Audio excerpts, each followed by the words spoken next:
श्री स्वामी समर्थ। आजचा दिवस तुम्हा सगळ्यांना खूप छान जावो ही स्वामीचरणी प्रार्थना। आज आपण लाल देठाची माहिती पाहणार आहोत। आपल्या शेतामध्ये असे आपण लाल देठाची लागवड करतो। हे लाल देठ आपल्याला कधी इतर पिकांमध्येही आपण लागवड केली जाते किंवा इतर पिकांमध्येही आपल्याला मिळते।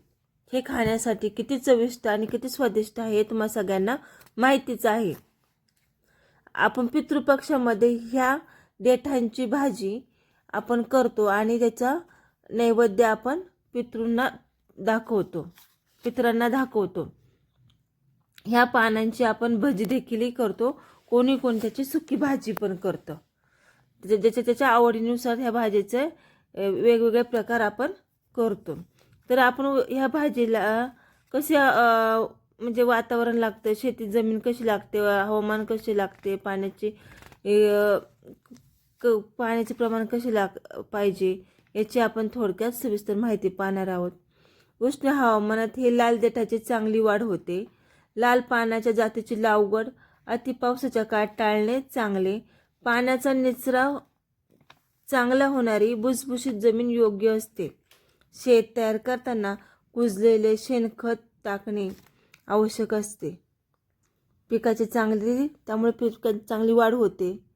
त्याच्या बिया खूप छोटे बारीक असल्यामुळे मातीमध्ये मिसळून त्याची वरचेवर पेरणी करावी। ओळीने पेरणी करावी, कारण तण काढणे सोपे जाते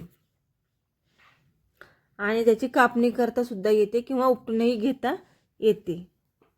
त्याला थोडंसं पाणी द्यायचं, म्हणजे जमीन आणि जास्त जमीन चिखलयुक्त ठेवायची नाही।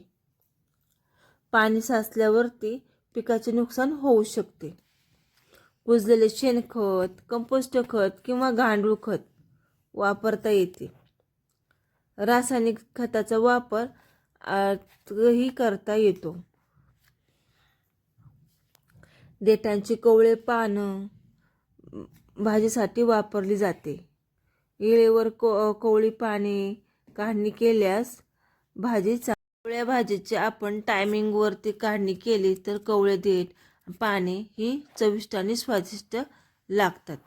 त्याचा रंग लालसर आणि जांभळट प्रकारचा हिरवटा असतो। श्री स्वामी समर्थ। धन्यवाद।